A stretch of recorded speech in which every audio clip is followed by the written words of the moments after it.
Хороший удар, но кирпичи не дают сдачи.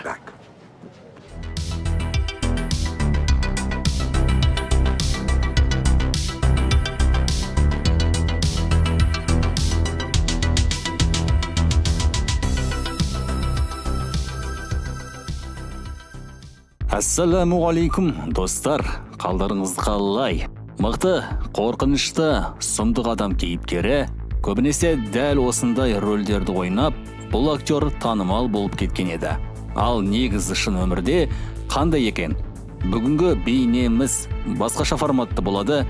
Бүгін біз Боло Йенг деген актердің өмірі мен карьерасын талқылаймыз. Қытайдың бодибилдері, актер, режиссер Брюс Ли мен фильмге түсіп, Жан-Клод Ван Дамнан қатты қорыққан Боло Йенг туралы. Осының бәрін бүгінгі бейнеде талқылаймыз. Ты побил мой рекорд. Теперь я разорву тебя на куски, как твоего дружка. Шын есімі Ян Си 1946 жылы 3 шілдеде Мэйсиян деген Қытай елінің шағын ауылында дүниеге келді.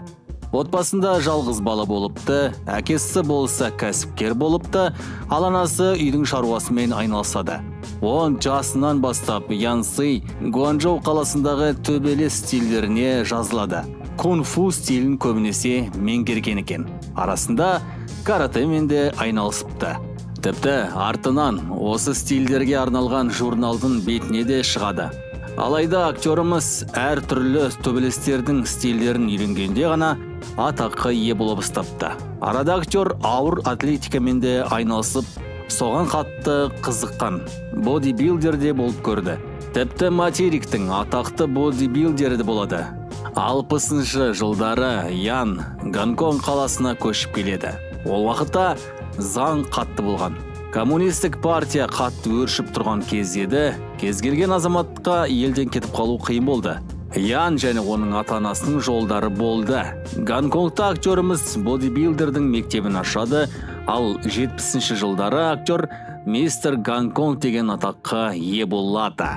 Бұл атақты актер 10 жылдай ұстап келген. Осы арада Гонконгтың атақты киностудиясы актерді байқап қалады. Актердің алғашқы кинолары қатты танымалдылыққа ие болмаған еді. Бұл киноларда да актер көбінесе жаман кейіпкерлерді ойнап жүреді. 73 жылы актер бұл студиямен жұмыс істеуді тоқтатады. Артынан ол Геркулес с Востока деген киноға түседі. Бұл кинода массовкада Джеки Чанды болып еді. Осының алдында актеріміз темекінің жарнамасына түскенде Брюс Лимен танысқан еді. Екеуінің арасында жақсы достық қарым-қатынастар орнайды. Міне 1978 жылы Брюс Ли Ян Сиді өзінің фильміне түсуге шақырады. Бұл фильм Гонконг пен ақш-тың бірігіп түсірген фильмі еді. Доска безответна. Бала! Фильм болса 1973 жылы жарыққа шығады. Фильм керемет болып шығады. Әлемдік прокатта $400 миллион ақша тауыпты.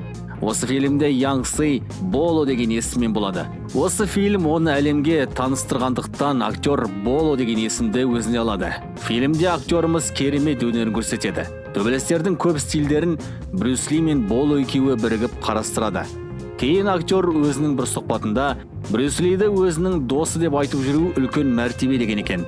Фильмде негізі Брюс Ли мен Боло Йенг төбелесе алмай қалады. Келесі басқа бір фильмде бірге түсіп төбелесеміз деп көрермендерге уәде береді. Алайда бұл жоспар орындалмай қалады, себебі Брюс Ли кенет көз жұмады.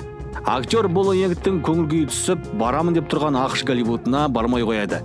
Сөйтіп қарапайым киноларда қатысып жүреді. 1973 жылдан кейін тағы да бірнеше фильмдерге түседі. 1974 жылы актерда бірінші ұлы дүниеге келеді. Дэвид деп есімін қояды. Әкесінің жолын қуып, Дэвид те төбелестердің стильдерін үйрене бастайды. 12 жастан бастап Дэвид бодибилдермен айналыса бастайды. Ал 98 жылы Дэвид мистер Калифорния деген атағын алып жеңіске жетеді. Сонымен қатар Дэвид актерлыққа да өзін көріпті. Қазір тек қана жаттықтырушы екен. Кейін Болоның Дебра деген қызы дүниеге келіп, ол қызды әкесі мен ағасы сияқты спортқа кетеді. Одан кейін Дэнди деген ұлы дүниеге келеді, ол болады өмірін спортқа арнайды. Артынан Боло Йен көбінесе екінші рөлдерді ойнайтын киноларда қатысып жүреді. көп кинолары Брюс Лидің оқиғасын аяқтағандай болады екен. Актер өзінің фильмде Брюс Лиді ұмытпағанын көрсетіп, әрдайым фильмге Брюс Лидің есімін қосып отыруды жөн көріпті. 78 жылы «Игра смерти» деген киносы болады. Бұны алдында 73 жылы қайтыс болған Брюс Ли бастап қойған еді. Фильмді шығарды, алайда фильмде дублер ойнайды. Осыдан кейін де актер бірнеше фильмдерге түседі. Сонымен қатар Боло актерлықтан бөлек өзін режиссер ретінде де көреді. 80-ші жылдары Боло Йенг Джеки Чанның фильмде ойнайды. «Бесстрашный мастер» деген киносында қатысады. Сонымен қатар актер 80-ші жылдары тағы да бірнеше фильмдерге қатысады.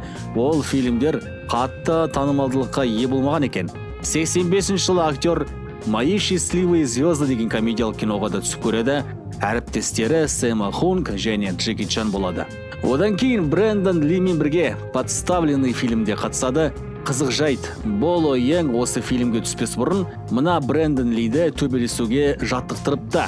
Оңай дүние болмаған екен, себебі Брюс Лидің ұлы Брэндон Ли әрдайым жаттығуларға кешігіп, дұрыс жауапкершілікпен қарамапты. Извините, простите.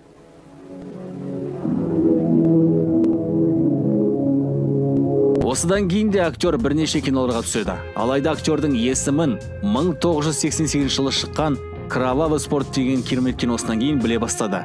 Осыдан кейін шынымен актер бүкіл әлемге танымал бола бастады. Фильм керемет болып шықты. Дәл өзінің уақытында фильм критиктермен тапталған еді. Алайда уақыт өте келе бұл фильм әлемдік рейтингте керемет кинолардың бірі болып сақталды. Көбіне киноның басты кейіпкер ретінде Боло Йенг бәрінің есінде қалған екен.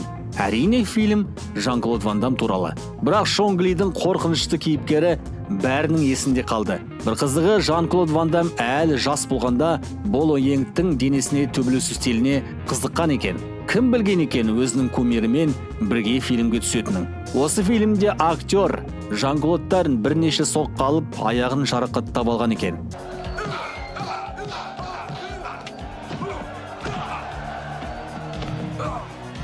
Сексен 89 жылы Боло Йенг «Кровавая битва» деген кинода түседі. Алдыңғы киноның атына жақын етіп алады. 90-шы жылы актер тағы да бір фильмде жаман кейіпкердің рөлін ойнайды. Ал 1991 жылы Жан-Клод Ван Даммен қайтадан кездеседі. Осы жолғы фильмі «Двойной удар» деп аталады. Әрине бұл фильмде де басты кейіпкер Жан-Клод Ван Дам.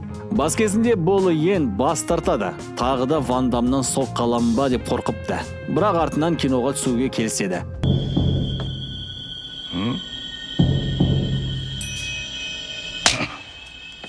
Дәл сол жылы тағы да Болоның бір фильмі шығады. Бірінші рет актер жақсы кейіпкердің рөлін ойнайды екен. 92 жылы «Железное сердце» деген кинода қатысады. Кейін «Сильнейший удар», «Бой до смерти» деген киносы шығады. 2000 жылдары актер тағы да жақсы кейіпкердің рөлін сомдайды. «Полицейский 2000 года» деп аталады екен. 96 жылы «Сильнейший удар 2» деген киносы жарыққа шығады. Бұл фильмде де алдындағыдай актер жаттықтырушының рөлін сомдайды. Кейін «Коготь тигра 2» деген киноға қатысып, ұзаққа кино карьерасынан кетеді. 10 жыл өткен соң актеріміз «Ближний бой» деген киноға қатысады. Фильмді ақш пен Қазақстан бірігіп түсірді дейді. Қайта артынан фильм ешқандай жерге прокатқа шықпапты. Не десе де актердің абыройы ешқашан сөнбеді. Қазірдің өзінде актер киноға түспесе де бодибилдер ұйымдастығының мүшесі болып саналады екен. 2000 жылдары актеріміз өз еліміздің түсірген тағы да бір фильмде қатысады. «Весь мир у наших ног» деген кино еді, 2015 жылы жарыққа шығады. Ал ақш елінде бұл фильм «Бриллиантовый картель» деген атпен шығады. Сонымен қатар актер Жан-Клод Ван Дамның «За закрытыми дверями» деген документалдық фильміне қатысады. Ван Дамның ұлы әкесін қуанту үшін Боло Йенгті мейрамханаға шақырады. Осылай екі легенда кездеседі.